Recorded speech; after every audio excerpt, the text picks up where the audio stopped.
Բարև ձեզ, սիրելի ռադիո լսողներ եւ ռադիո դիտողներ, FM 106 եւ 5 հաճախականության վրա են ձեր ռադիո ընդունիչները, երկրորդ խոսափողի մոտ Դավիթ Խումարյանն է ձեզ համար աշխատում, առաջին խոսափողի մոտ պրոֆեսոր Հայաստանի Հանրապետության նախկին վարչապետ Արմեն Դարփինյանը, հետեւաբար սա Դարփինյանի ժամն է, մոտակա 30-40 րոպեն շաբաթվա իրադարձություններն են քննարկելու։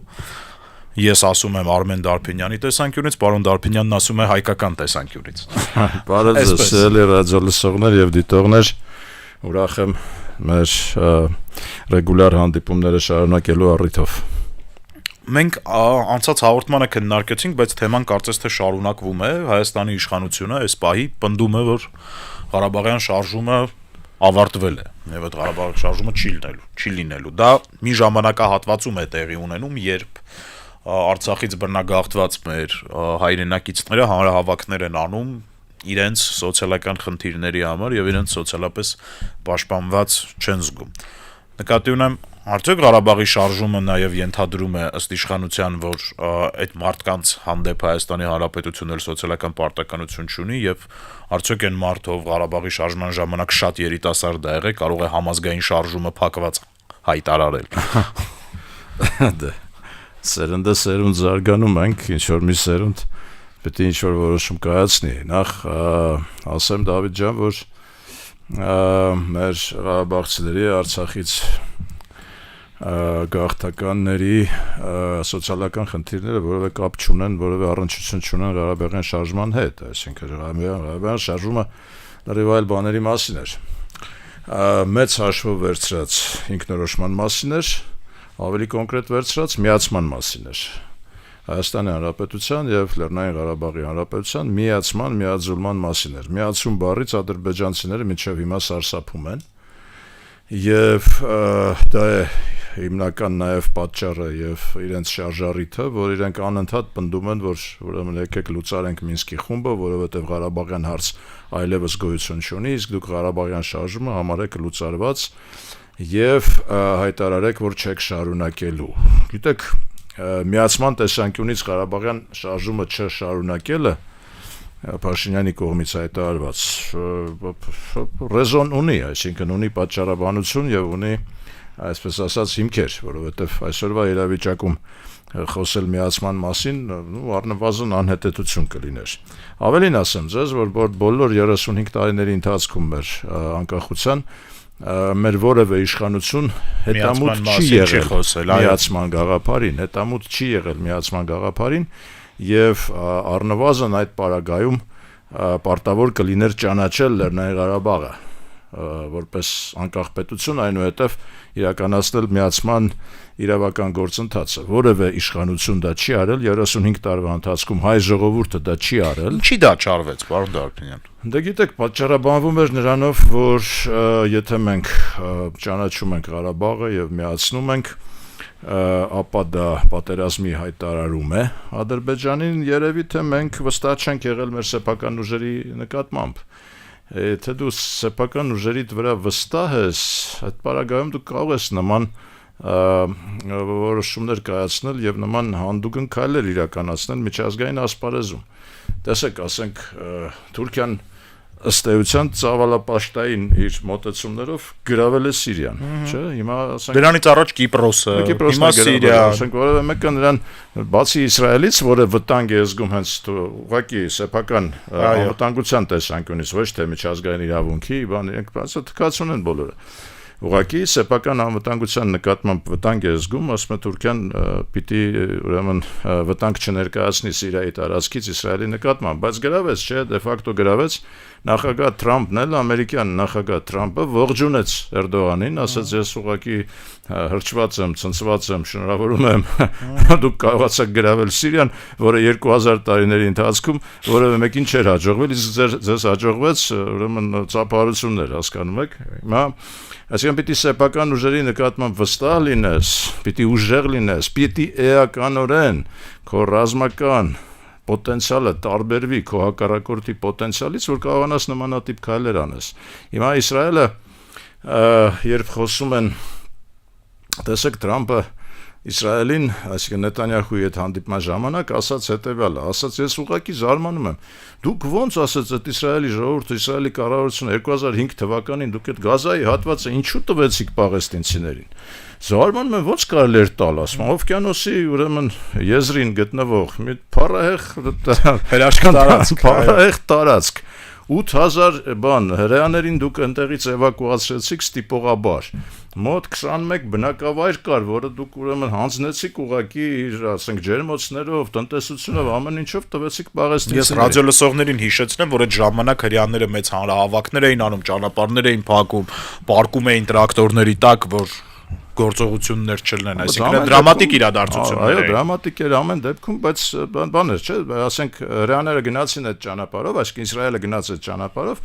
որպեսզի հասնի խաղաղության։ Խաղաղության փոխարեն ինքը ստացավ ուրեմն Համասը այնտեղ երևի 2007 թվականից սկսած արդեն տիրեց իշխանությանը եւ նպատակ հայտարարեց բնաջնջել Իսրայելը, այսինքն, հա, որպես, այսինքն դա ոչ միայն խաղաղություն չբերեց, դա բերեց նոր պատերազմի եւ դա վերջացավ հոկտեմբերի 7-ով 2003 թվականի, որը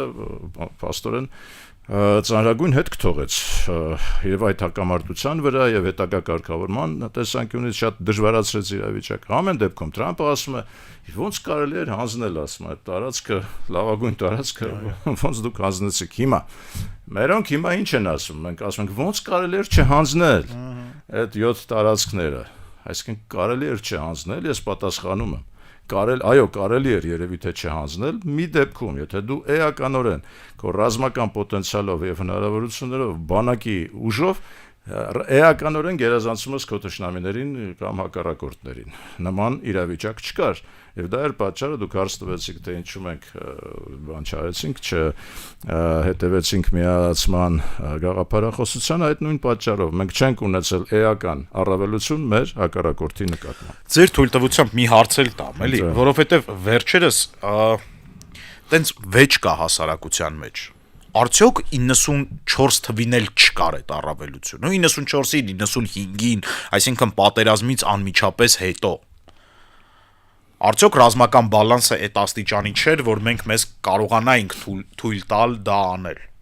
Դե մենք երևի սպասում ենք այդ պահին, որ որևէ մեկը միջազգային խոշոր խաղացողներից կկանգնի մեր կողքին եւ կպաշտպանի մեր դիրքորոշումը միացման վերաբերյալ։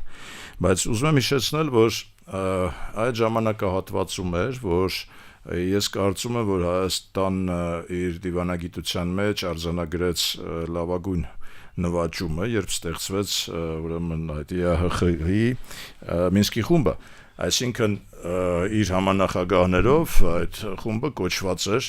այսինքն նախ խմբի ստեղծումը արդեն արձանագրում էր այն փաստը, որ կա հարց, կա խնդրեմ, կա Ղարաբաղյան խնդիր, այսինքն կա խնդիր եւ մինչեւ այժմ էլ կա այդ խնդիրը եւ անկախ նրանից որ Ադրբեջանը պնդում է որ մենք պիտի ցրենք այդ խումբը, ես կարծում եմ որ խումբը ցրվող չի, որովհետեւ խումբը ԵԱՀԿ խումբն է եւ այդտեղ 28, եթե չեմ սխալվում, երկիր են ներկայացված, ներառյալ Միացյալ Նահանգները, Կանադան եւ չեմ կարծում որ նրանք համաձայնություն կտան այդ խումբը ցրելուն, առավել եւս որ խնդիրը կա, այսինքն խնդիրը պիտի տրանսֆորմացվի, նույն Ղարաբաղյան շարժումը պիտի շարժումը միացման իմաստով այլևս ակտուալ չէ, դա պիտի հանել օրակարգից եւ երևի թե այդ հայտարարությունը Փաշինյանի եւ ցանկացած գործող կառավարության կլիներ առարկայական, այսինքն մենք միացումը Ղարաբաղյան շարժումը միացման իմաստով ակտուալ չէ, մենք դա օրանում ենք, դնում ենք մի կողմ, բայց մենք ունենք Ղարաբաղյան ուրեմն հայերի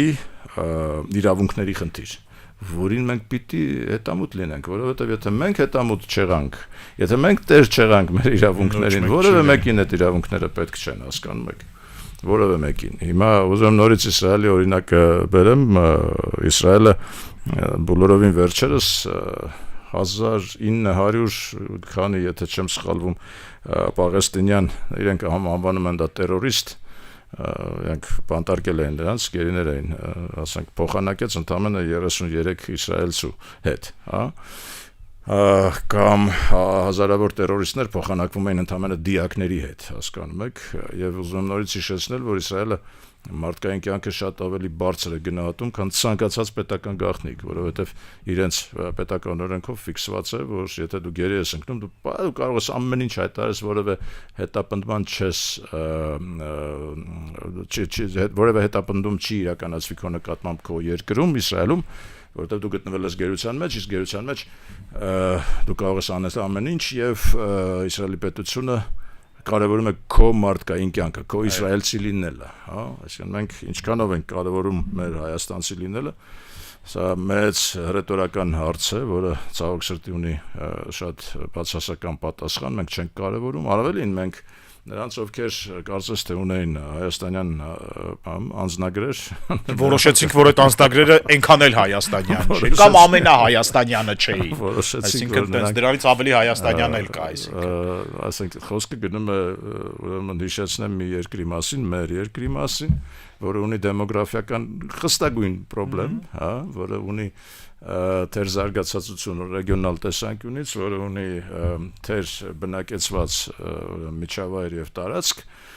եւ որը խիստ անհրաժեշտություն ունի առնվազն կրկնապատկելու իր բնակչության թիվը, հա, այսինքն այդ պարագայում մենք հրաժարվում ենք օրինակ 100,000 արցախցիներից ու մեր հայրենակիցներից, այսինքն դրանք շուտ ուրիշ ազգի ժողովուրդ չեն, այսինքն մեր նույն հայերից ասում եք, չէ, իրանք բան են։ Հիմա սա ամեն ինչը իհարկե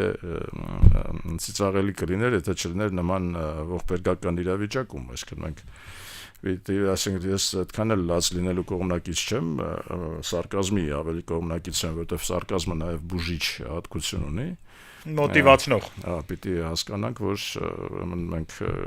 պիտի ճիշտ դիագնոստիկա իրականացնենք, ախտորոշումը պիտի որոշենք, որ դրանից հետո նոր լուծումներ տանք։ Ինչ ասաց Նետանյահուն, շարունակեմ այդ միջազգային իրադարձությունները, որոնք անմիջապես համադրվում են մեր իրավիճակների հետ եւ շատ բան զուգահեռներ կարելի է տանել շատ հետաքրքիր։ Նետանյահուն ասաց, որ մենք Միացյալ Նահանգների հետ նույն դիրքորոշմանն ենք, որ Իրանը մենք պիտի բացառենք Իրանի կողմից միջուկային զենք ունենալու եւ ընդհանրապես միջուկային ծրագիրը զարգացնելու այդ բանը գործողությունը մենք պիտի բացառենք, ասաց Նետանյահուն եւ դա զուգորդվեց նաեւ Թրամփի կողմից հայտարարությամբ Թրամփն էլ ասաց, որ եթե Իրանը բանակցությունների արդյունքում չհասնի,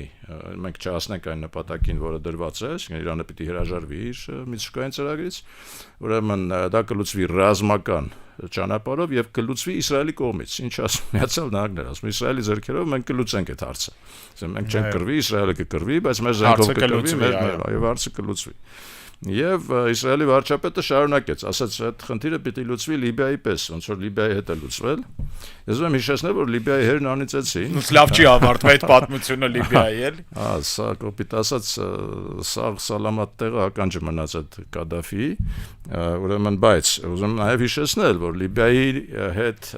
բանակցողը, բանախոսը, արևմտյան բանախոսը Նիկոլա Սարկոզին էր։ Ֆրանսիայի նախագահը, որը մեծ ընդունելությունների էր արժանանում, հիշում եք վրաններ էր դնում Կադաֆին, այնտեղ սիրուն ընդունում էր իր հյուրերին եւ այլն, եւ հիմնական բանագնացը արևմտյան կողմից Սարկոզին էր եւ Սարկոզին, որ այժմ գտնվում է քրեական հետապնդման տակ հենց Կադաֆիի հետ հարաբերությունների առիթով, որովհետև արձանագրվել է, որ ինչ-որ փողեր են իրար մեջ, այո, Լիբիան նախընտրական քարոզարշավն ահովանավորը շրտենց պատմություն կա։ Ես ինչ եմ ուզում ասել, այսինքն կոպիտ ասած Ֆրանսիան ժամանակին համոզել է Լիբիային հրաժարվել միջուկային ծրագրից, եղբայրություն, ախպերություն եւ այլն առաջ են գնացել այդ թեմայով, վերջացել է Լիբիան ուղղակի բնաջնջելով, այսինքն Լիբիան չկա այսօր գոյություն չունի, բնաջնջված է, մի քանի մասի է բաժանված, այնտեղ մասերից մեկն էլ ամբողջական թուրքական բանի տակ է, լծի տակ է եւ վերահսկողության տակ է։ Ինչ եմ ուզում ասել, նորից զուգահեռ տանելով, մենք հիմա Ֆրանսիայի հորդորով ըստ էության հրաժարվեցինք Ղարաբաղից որպես տարածք, հա։ նախ բերեցինք այդ հակամարտությունը Ղարաբաղյան տարածքային բանի տիրույթ, այսինքն տարածքի խնդիրը, դա բացարձակապես տարածքի խնդիր չէր, որովհետև եթե տարածքի խնդիր լիներ, մենք վաղուց միացրել ենք այդ տարածքը մեզ, տարածքի խնդիր չէր, բայց մենք բերեցինք տարածքի տիրույթ եւ Ֆրանսիայի հորդորով, ուրեմն նախագահ Մակրոնի մասնակցությամբ հորդորով մենք ճանաչեցինք Ղարաբաղը որպես Ադրբեջանի անկախտելի մաս։ Տեսեք, մենք ուրեմն եւ հայտնվեցինք այսօրվա իրավիճակում, չէ՞։ Ես համոզված եմ նաև, որ այն, որ Հայաստանը վերջերս ճանաչեց Պաղեստինը որպես պետություն, նույնպես կատարված է Ֆրանսիայի հորդորով։ Ես ուղղակի համոզված եմ դրանում։ Ինչու որտեղ Ֆրանսիան համանախագահն է մի կոնֆերանսի, որը ՄԱԿ-ի հովանու ներքո պիտի կայանա հունիսին եւ Ֆրանսիայի նախագահը վերջերս հայտարարեց Սաուդյան Արաբիայի հետ միասին նրանք այդ կոնֆերանսը պիտի կազմակերպեն բանում Նյու Յորքում հայտարարեց, որ կարծես թե ժամանակը գալիս է, որ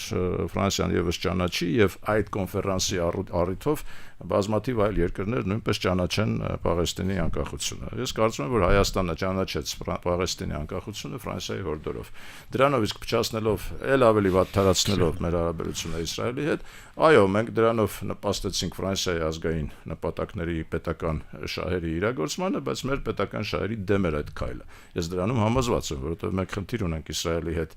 հարաբերությունների ոչ միայն կարգավորման, նաև զարգացման։ Ես կարծում եմ, որ Իսրայելի հետ այսօրվա Իսրայելի դիրքը առավել եւս Տրամպի ադմինիստրացիայի ներքո շատ ավելի ուժեղ է, հզոր է, քան երբևիցե։ Տրամպը պատկերացնում եք իր Նովրուզ բայրամի կապակցությամբ շնորհավորական ուղերձ է ուղարկում Ալիևին Ադրբեջան, որտեղ այդ ուղերձի մեջ Տրամպը Միացյալ Նահանգների նախագահը ուղերձի մեջ շեշտում է, ասում մենք գոհունակությամբ ենք արձանագրում Ադրբեջանի եւ Իսրայելի ուրեմն համագործակցությունը եւ նրանց բարեկամությունը եւ այլն, այսինքն Միացյալ Նահանգները կարեւորում են Ադրբեջանի եւ Իսրայելի եղբայրությունը, համագործակցությունը, բարեկամությունը եւ այլն եւ նույնպես պատահական չէ, որ Ադրբեջանը այս իրավիճակում Սիրիայում տիրող այս դժվարագույն իրավիճակում Ադրբեջանը եւ Միացյալ Նահանգները մի հատ բան անեք, հաշիվ տանք մեզ։ Ադրբեջանը հավասարապես Միացյալ Նահանգների հետ միջնորդի դեր են ստանձնել Թուրքիայի եւ Իսրայելի հարաբերությունների կարգավորման հարցում։ Այնքան ինչքան Տրամպն է դրանով զբաղվում, այնքանով էլ Ալիևն է զբաղվում, այսինքն միջնորդի դեր են ստանձնել դրանով իսկ բարձրացնելով իրենց սեփական կշիռը, որովհետև Բաքվում տեղի ունեցավ Իսրայելի պաշտոնական պատվիրակության եւ Թուրքիայի պաշտոնական պատվիրակության հանդիպումը, որտեղ քննարկվեցին այդ հարցերը եւ նույն այդ ուրեմն խնդրի ներքո արտահայտվեց նախագահ Տրամպը ասելով, որ Էրդողանը իր մտերիմ բարեկամն է եւ ինքը անպայման կփորձի կարգավորել Իսրայել-թուրքական խնդիրները եւ այլն։ Ես նորից ուրեմն ուզում եմ իդ գնամ 2008 թվական, երբ առաջացավ ռուս-վրացական պատերազմը, այդ ողբերգական իրադարձությունները վրացի ժողովրդի համար, Վրաստանի համար որպես պետություն եւ մենք որպես հայեր, որպես Հայաստան բացառիկ շանս ունենք այդտեղ միջնորդի դեր հանդես գալու, միջնորդի դերում հանդես գալու Ռուսաստանի եւ Վրաստանի միջև։ Մենք խեղճ ու կրակ վիճակում ուրեմն պահը մտած, այսպես ասած, որևէ արձագանք չարեցինք, որևէ նախաձեռնություն չցուցաբերեցինք, դրանով իսկ զրոյացնելով մեր դերը այս տարածաշրջանում, որովհետև ռուս-վրացական պատերազմի արդյունքում փակվեցին մեր ճանապարհները, հասկանում եք, սա խնդիր էր, որը անմիջական կապ ուներ մեր պետական ազգային շահերի հետ, մեր տնտեսության, տնտեսական շահերի հետ։ Մի փոքր տարեցները կհիշեմ, որ այդ ժամանակ մենք շաքարավազի խնդիր ունեցանք երկրում, ծխախոտի խնդիր ունեցանք երկրում, այսինքն այդ Վրաստանը մեր համար այդ աստիճանի կարևոր երկիր է, էլի։ Եվ Վրաստանը եւ Ռուսաստանը մեր համար կարևորագույն երկրներ էին եւ են հիմա, եւ մենք 2008 թվականի պոտենցիալը չօգտագործեցինք, ինչու, որովհետեւ մեր արտաքին քաղաքականությունը անկախ չէր, այդ իմաստով ճիշտ է ասում ներկայիս իշխանությունը։ Արտգործ նախարարը, որ այն ժամանակ 2008-ի դրությամբ, օգոստոսի դրությամբ արդեն Սերժ Սարգսյանի կառավարություններ, եթե չեմ սխալվում, Նալբանդյանին վերջի ֆոտոն տեսել ենք Մոսկվայի մետրոյում, ուրեմն ուղևորվելիս, հա, այսինքն մարդ, որը ակնհայտորեն սպասարկում էր հավանաբար Ռուսաստանի շահեր, այլ ոչ թե մեր։ Շատ նման էր դրան, այսպես ասենք, հա։ Ամեն դեպքում մարդը տենց եթե ռուս դիվանագետ էր մարդը, եթե այդպես չի, թող ինքը արձագանքի։ Ասի տենց չի, դուք սխալ եք, հա։ Եվ ապացուցի, որ այդպես չի։ Հա, մենք ուրախ կլինենք տեսակապով, եթե Մոսկվայում է պարոն Նալբանդյանը, եթե Երևանում է տաղավարում քննարկենք իր այդ հարցը։ Ամեն դեպքում մենք միջնորդի մեր պոտենցիալը չօգտագործեցինք, եզակի հնարավորություններ մեր տարածաշրջանային կշիռը բարձրացնելու, մենք չկարողացանք դա անել։ Հաջորդը ինչը մենք չկարողացանք անել եւ ինչը հաջողությամբ անում են Ադրբեջանն ու Վրաստանը, դա իհարկե տարածաշրջանային հնարավորությունների ենթակառուցվածքների ստեղծումն ու օգտագործումն է։ Վերջերս Ալիևը շատ կոշտ, կոպիտ, կտրուկ արձագանքեց եվրոպական այն հայտարարությանը, որ հայ-ադրբեջանական եւ հայ Ուրսուլա ֆոն դեր Լայենն էր հայտարարել դրա մասին, որ հայ-ադրբեջանական եւ հայ-թուրքական սահմանների բացումը մեծապես կնպաստի եվրոպական եւ կենտրոնական Ասիայի երկրների ուրեմն կապին, մերձեցմանը, հնարավորությունների ռեգիոնալ պոտենցիալի ավելացմանը եւ այլն, Ալիևը շատ կոշտ արձագանքեց, ասաց ձեր ինչ գործն է ընդհանրապես այս մեր սահմանների խնդիրը եւ մենք վրացիների հետ Ադրբեջանը եւ Վրաստանը հսկայական գումարներ են ծախսել, հայտարարեց Ալիևը, հսկայական ծավալով աշխատանքներ են տարել, ճանապարհներ են բացել, ուրեմն Բաքու-Թբիլիսի ղարսն են կառուցել, չէ՞ հիմա, այսինքն Բաքու-Թբիլիսի ղարսը կառուցել են եւ նրանք կատեգորիկ դեմ են, որ Գյումրի ղարսը բացվի, հասկանում եք, հիմա ասում են, բանը, ինչու չեն ստորագրում, ասենք խաղաղության պայմանագիրը։ Խաղաղության պայմանագրի ստորագրությունից հետո ակնհայտորեն կբացվի նաեւ հայ-թուրքական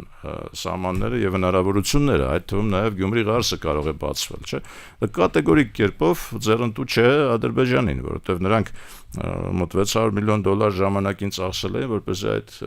երկաթուղին կառուցեն Բաքու-Թբիլիսի ղարսը։ Եվ Կասպից ծոցը եւ Սևծովը իրար միացնելու լավագույն ճանապարհը Ադրբեջանով, Վրաստանով եւ այլն դեպի Եվրոպա։ Ալիևը շատ կոշտ արձագանքեց, ասաց մենք վրացիների հետ այդ խնդիրը լուծել ենք։ Դուք գործ չունեք հայ-վրացական, հայ-ադրբեջանական եւ կամ հայ-թուրքական սահմանի հետ։ Նրանց հետ կապ չունի։ Այս կապը, այսինքն Հայաստանը մեկուսացված է, նա դա է արձանագրում։ Ասում ենք փող ենք ծախսել, ժամանակ ենք ծախսել, դիվանագիտական էներգիա ենք ծախսել եւ ըստ էության գոյությունի Ադրբեջան, Թուրքիա, Վրաստան ենթակառուցվածքային կապը եւ ռեգիոնալ պոտենցիալը այս կոնտեքստում պիտի դիտարկել։ Դա շատ ցավալի է մեզ համար, որովհետեւ մենք իսկապես չենք կարողացել այդ պոտենցիալը օգտագործել, հիմա էլ մենք անհասկանալի հայտարարություններով ենք հանդես գալիս, մենք պիտի կարողանանք այստեղ առնվազն չինական եւ կամ հնդկական աջակցություն ունենալ ճանապարհների բացման մեջ, որովհետև խոսքը պիտի գնա նրանց ապրանքածավալի շրջանառության ապահովման, մեր տարածքով անցնելու տարանցիկ երկիր դառնալու պոտենցիալը մենք մինչև այժմ չենք օգտագործել։ Ես ուզում եմ հիշեցնել ձեզ 90-ական թվականներին, երբ դեռ Բաքուն նույնպես նոր էր սկսում, Բաքու ուրեմն Ջեյհան եւ Բաքու Էրզրում գազամուղ եւ նավթամուղ ծրագրերը 4 կողմից ինչ որ անկապ վերլուծաբաններ եւ ըստ էության նաեւ ռուսական վերլուծաբաններ հանդես են գալիս հետեւյալ պնդումներով, որ դա անիմաստ բան է, ծրագիրը դա անիրականալի խնդիր է, որովհետեւ այդքան նավթ չկա, այդքան գազ չկա, այդքան փող դնող չկա, դա ընդհանրապես իրագործելի չի, մոռացեք դրա մասին եւ այլն։ Հիմար խոսակցություններ են գնում, ես հիշում եմ 98 թվականին, երբ ես դժբախտաբար կառավարությունը ղեկավարում այդ ժամանակ, Ուրեմն Բերեզովսկին եկավ ինձ մոտ, Բորիս Բերեզովսկին հիշում եք, հայտնի խաղացող էր, հայտնի ուրեմն ավանտյուրիստ այսպես։ Քաղաքական խաղերի մասին է խոսքը, սիրելի ռադիո։ Ոչ միայն, նա բան էր, նա խաղացող էր հենց բիզնեսի մեջ, նա քաղաքականությունը օգտագործում էր բիզնես շահերի համար։ Ամենաօդիոզ օլիգարխը Ռուսաստանի եւ հետխորհրդային տարածքի։ Եկավ ինձ ասաց, այս բանն է, Բաքու Ջեհանում դուք ինչու չեք ուզում մասնակցել։ Ասա ճիշտն ասած վերլուծաբանները հենց ձեր Ռուսաստան իսկ ինքը պաշտոնական անձ էր, ինքը ՍՆԳ-ի բանն էր, ժամանակ ԱՊՀ բանն էր, գլխավոր քարտուղարն էր։ Ահա, ճիշտ է։ Ելցինը հսկայական պաշտոն էր տվել նրան, քաղաքական պաշտոն էր տվել, որ ինքը մուտք ու ելք ունենա, բոլորի հետ մուտք ու ելք եւ հանդիպումներ ունենալ եւ ուզում եմ հիշեցնել, որ կարևորագույն դերակատարում ունեցավ ինքը բան ռուս-չեչենական կոնֆլիկտի ուրեմն հաղթահարման մեջ գերիների փոխանակում, բաներ, ինքը գործարք իրականացնող էր, այդ իմաստով Տրամփին շատ նման էր, ամեն ինչին նայում էր որպես գործարք։ Եկավ ինձ ասաց, բայց ինչի այդ գործարքը դուք չեք մասնակցում, դուք էլ մասնակցեք, դուք կստանաք այսքանը ձեզ, այսքանը մեզ, այսքանը էլ ինձ բան։ Այսպես ասեցին։ Հասկանում ես, հիմա երևի թե ես գալիս եմ այն եզրակացության, որ Բերեզովսկին ճիշտ էր, որտեվ եթե այսօր Տրամփը ճիշտ է, ուրեմն 98 թվականին Բերեզովսկին ճիշտ էր։ Մենք պիտի մասնակցենք եւ պիտի ինչ-որ չափով մեր դերակատարումը այդտեղ ունենանք։ Մենք չունեցանք դա, ցավոք սրտի։ Բայց թեորիապես հնարավոր էր դա, այսինքն Ադրբեջանը նորմալ էր դա դրան։ Գիտեք, մենք ամեն դեպքում կարող ենք բան անենք, էլի տորպեդահարենք դրա կառուցումը մեր տարածքից դուրս։ Մենք կարող ենք դա տորպեդահարենք։ Մենք դա չենք արել, մենք ավելի շատ հեքիաթների ենք հավատում, որ դա հնարավոր չէ։ Անիմաստ գործ է, չի ստացվելու։ Եվ իմիջիալոց Ռուսաստանի ոչ մի վերլուծաբան ոչ մի քաղաքական գործ, որտեվ մեծ հաշվով դա նաև Ռուսաստանին դեմ էր։ Դե հա, ինքը իրան պրոյեկտներ ուներ անալոգային, Ռուսաստանի, որտեվ Ռուսաստանը իր նավթ ունի, իր գազն ունի, եւ այլն, Ադրբեջանը հանդես է գալիս այսօր արդեն նաև որպես բան տրանզիտոր ռուսական նավթի։ Դա եւ տրանզիտոր, բայց նրանք համաշխարհային շուկայում նրանք նաև բան են, կոնկուրենտներ են, չէ՞, նրանք բան։ Այսինքն դա ռուսական շահերից չէր բխում այդ ամեն ինչը, բայց մինչև 2003-4 թվականը մեկ էլ պարզվեց, որ կառուցված է արդեն, հասկանում եք, մենք որևէ գործողություն չենք կատարել դա տորպեդահարելու համար, գոնե թույլ չտալու համար եւ պնդելու համար, որ մենք այդտեղ պիտի դերակատարում ունենանք, որովհետեւ մեր տարածքով եթե անցներ, դա կլիներ ավելի կարճ, դա կլիներ ավելի էժան, դա կլիներ ավելի էֆեկտիվ եւ բիզնես տեսանկյունից եւ բոլոր մնացած տեսանկյուններից։ Եվ նաեւ դա, եթե մենք խոսում ենք խաղաղության մասին եւ տարածաշրջանային կոնտեքստի մասին, ապա դա կլիներ լավագույն խթանը խաղաղության հաստատման, հասկանում եք, եւ միգուցե հենց Ղարաբաղյան խնդրի լուծումը պետք էր զուգորդվեր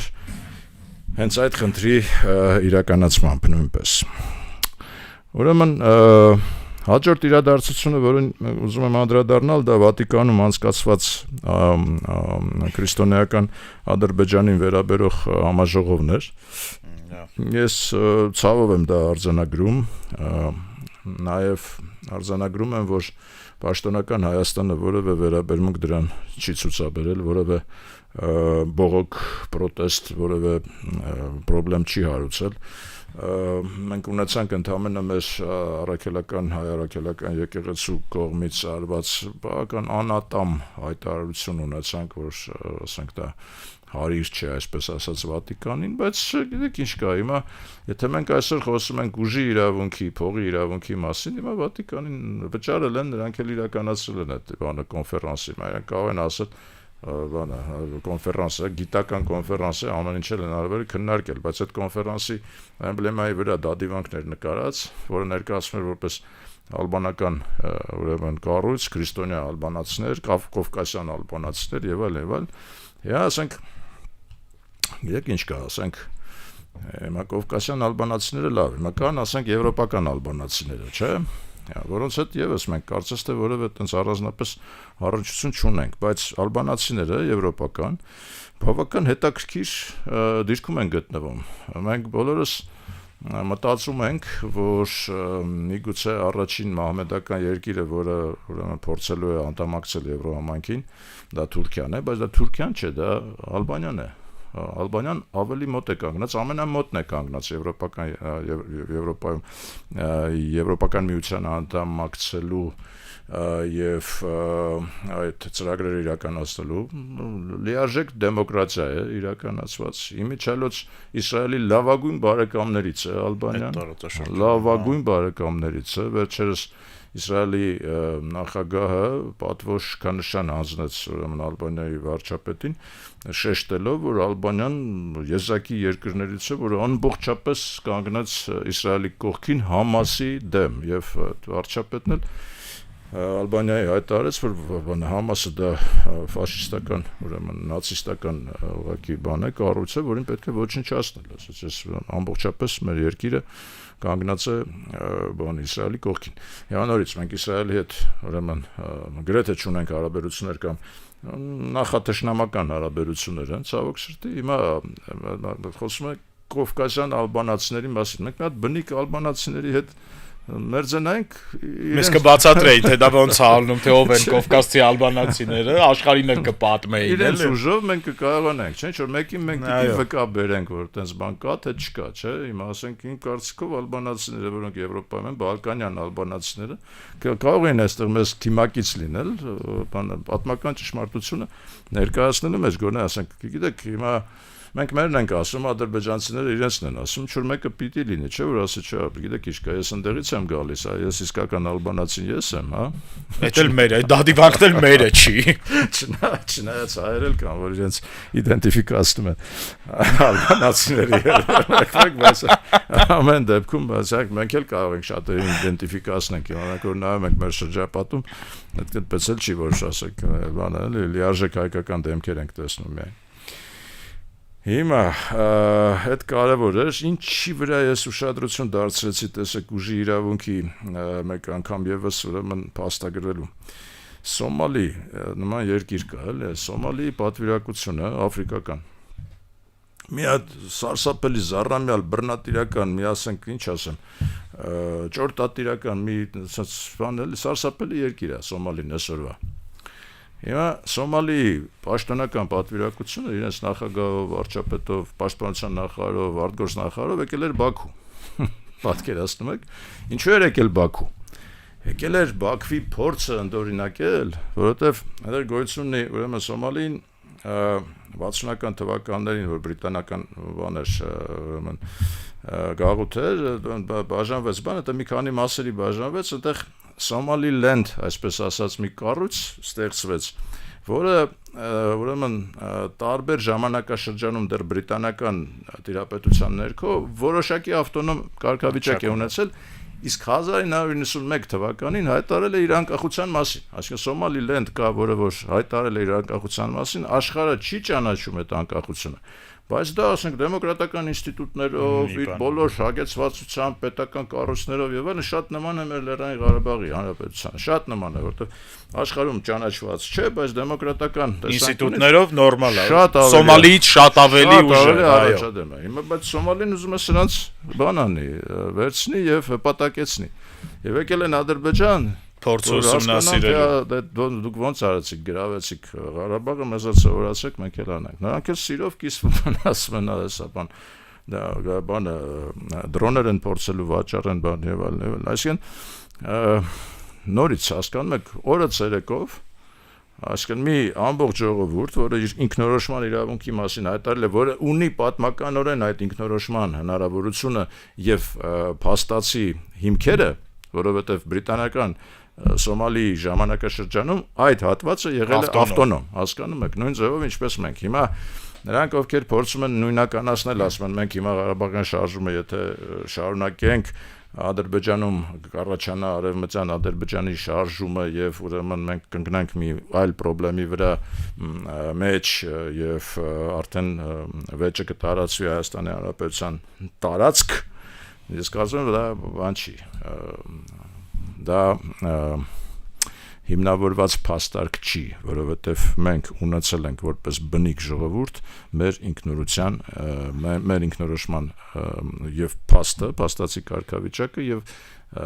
իրավականորեն դրանից բխող հետագա քայլերը նույնպես պիտի լինեն, հասկանում եք։ Հիմա Սոմալին Ադրբեջանից ուզում է սովորել, թե ինչպես է այդ ամեն ինչը իրականացվել։ Աֆրիկական միությունը հավաքվեց Ադիս Աբեբայում, Եթովպիայում, ինչ թեմայով հավաքվեց, ցեղասպանության թեմայով Ռուանդայի։ Աֆրիկական միությունը իր մեջ ներառում է 55 երկիր, վերջերս կարծեմ Անգոլայի հետ մենք կարծես հանդիպեցինք, թե չհանդիպեցինք, կարևոր չի, բայց 55 երկիր էլի, հա։ Ըստ որում Աֆրիկայի այդ մայրցամաքը բավական հետաքրքիր կռվախնձոր է հիմա դարձել Չինաստանի, Միացյալ Նահանգների, եվրոպական որոշ Թուրքիան բավականին ներդրումներ ունի մեջ, բայց հիմա տեսեք այնտեղ գոյություն ունի ցեղասպանություն, որը աշխարհը ճանաչել է։ Ռուանդայում տուցիների ցեղասպանությանը, ասենք նվիրված կոնֆերանս էր հենց Աֆրիկական միությունը, որը 55 երկիր է միավորում։ Որևէ հայկական արձագանք այդ իրադարձությանը չեղավ, այսինքն կամ մենք միջազգային խաղացող ենք, կամ մենք միջազգային խաղացող չենք ու բացարձակ մեր ուրեմն ներքին պրովինցիալ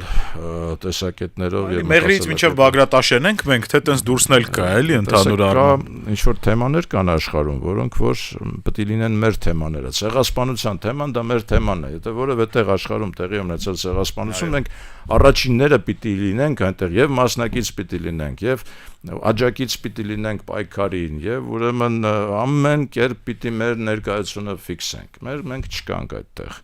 Եվ անկեղծ ասած դա էլ մի արձանագրություն կա, չէ, որ ասում ենք մենք միջազգային ճանաչումը ցեղասպանության այլևս մեր օրակարգում չկա։ Այո, չկա, բայց պիտի ասենք ինչու չկա։ Չկա, որովհետև արդեն մենք հասել ենք ճանաչմանը։ Չկա, որովհետև արդեն ճանաչված է։ Չէ՞ որ սա ուժեղացնում է մեր դիրքերը, չէ՞ որ դա փաստ է։ Ամեն դեպքում ինքը success story է մեր համար, այսինքն աշխարհի պրակտիկորեն բոլոր մեծերը արձանագրեցին երկրի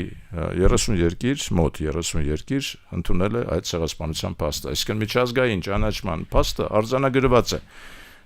Այդ պատճառով է, որ օրակարգում այլևս չկա։ Ոչ թե չկա օրակարգում, որովհետև մենք վախենում ենք Թուրքիայից, որովհետև մենք ուզում ենք Թուրքիայի հետ կարգավորենք։ Ոչ, չկա օրակարգում, որովհետև այլևս լուծված է։ Երկու անեկդոտիկ բան ասեմ, ուրեմն դրանով ավարտեմ այսօրվա մեր հանդիպումը, ելնելով հիշում եք ծիծաղի անհրաժեշտությունից ընդհանրապես, ուրեմն նախագահ Թրամփը մի հրամանագիր ստորագրեց, որով ցնցուղի ուրեմն ջրի ճնշման բանը նորմատիվը ավելացրեց, այսինքն դուշը որ կա, չէ, որ ասենք կանգնում ես տակը։ Հիմա պատճառաբանությունն ինչ էր ասում, այս Օբաման այնքան հիմար որոշումներ կայացրել, Օբաման, ասենք այդ բան կանաչ Green Agenda-ի շրջանակներում, այո, ջրի պակաս ուրեմն ծախսման եւ այլն մեջ, հիմա ասում են մարդ չի կարողանում մազերը դե փարթամ մազերը, ասում մազերս չեմ կարողանում լվանամ, բան։ Ես հիշեցի մեր 90-ականները, երբ մի ձեռքով ենք լողանում, օրական 1 ժամ ունենք էլեկտրականությունը, բանով կիպիցիլնիկով բան ենք, տաքացնում ենք, մի ձեռքով ուրեմն այդ բանը գավաթը վերցնում ենք, լցնում ենք, մի ձեռքով լողանում ենք եւ բոլորս երազում ենք միտեղ գնանք բան դուրս գանք ինչ-որ գործուղման, որպեսզի կարողանանք երկու ձեռով լողանանք, այսպես ասած։ Այդ մեկ եւ երկրորդը ես նկատեցի, որ Ջենիֆեր Լոպեսն է գալիս Հայաստան։ Ինչը դրական է, պարոն Դարբինյան, ասեք որ երկու բան կա, որ դրանից բխող ավելի դրական են։ Ուրեմն նախ 97 թվականին ես ստանձնեցի ֆինանսների նախարարի ուրեմն պաշտոնը, այդ ժամանակ մեր պետական բյուջեն ամերիկյան դոլարներով ուրեմն հաշվարկած մոտ $300 միլիոն էր կազմում, էլի։ Հիմա ճիշտ նույն ժամանակահատվածում հայտարարություն եղավ, որ Ջենիֆեր Լոպեսի ուրեմն բարեմաստությունները ապահովագրված են $300 միլիոն։ Հասկանում եք։ Ես հավաքեցի Ֆիննախի անձնակազմը, ասի, ամոթ չեք անում, ասի, ես մի հատ այդ պետական բյուջե ու այդ աղջիկա ուրեմն բանը, հետույքը, այսպես ասած, համադրեցին իրար հետ։ Հիմա բարեբախտաբար մեր բյուջեն հիմա մոտ 6 միլիարդ է, այսինքն 20 անգամ ավելացել է, էլի մեր բանը բյուջեն, այդ լավ է, բայց երկրորդն էլ է լավ, որտեվ ելույթ է ունենալու հանրապետական ստադիոնում Վերջին անգամ հանրապետական ստադիոնում համերգ ես հիշում եմ 70-ական թվականներին, երբ 50 Cent-ն էլ ա եղել, պարոն Դարբինյան։ Այդ արդեն չգիտեմ։ Բայց 50 Cent-ը վստահաբար այնքան հետաքրքիր չի ինչքան Ջենիֆեր Լոպեսը։ 50 Cent-ը հանրապետականում է եղել, հաստատ ոչ Հրազդանում։ Հա, չէ, հրազդանում ա եղել ճիշտ է։ Դավիթ ջան, ես կներեք սիրելի ռադիո լսողներ։ Հանրապետական ստադիոնի մասին եմ ասում։ Ուրեմն 70-ական թվականներին ես հիշում եմ Զեյնաբ Խանլարոման, որը բանը Հայաստանի Հանրապետության ՀՀՍ ժողովրդական արտիստ է եւ Ադրբեջանի ժողովրդական արտիստ, ուրեմն լեփ-լեցուն Հանրապետական ստադիոնում Զեյնաբ Խանլարովային համարյա ձեռքի վրա են տանում։ Հիմա այդ պրոգրեսը կա, էլի տեսեք, անցել է մի 50 տարի։ Հիմա Ջենիֆեր Լոպեսն է գալիս, Ջեյլոն է գալիս։ ասենք հա։ Զեյնաբը կարծեմ հիմա բան է, ողջ է դեռ։ Հա, падգամավոր է, եթե ես չեմ սխալվում։ Վստահ չեմ, բայց թե խաղաղության են գնում, լավագույն խաղաղության աղավնին կարող է լինել, որովհետև երկու երկրների ժողովրդական արտիստ է։ Մեր բոլորիս արտիստ է։ Բայց մենք Ջենիֆեր Լոպեսին ավելի ենք համակրում, քան Զեյնաբ Խանլարովային։ Ամեն դեպքում վիզուալ։ Հա, երկարվեստի մասով չէ։ Սիրելի ռադիո լսողներ, այսօրվա Դարփինյանի ժամն այսքանն էր, հաջորդ շաբաթ նորից կհանդիպենք։ Լավ մնացեք, ցտեսություն։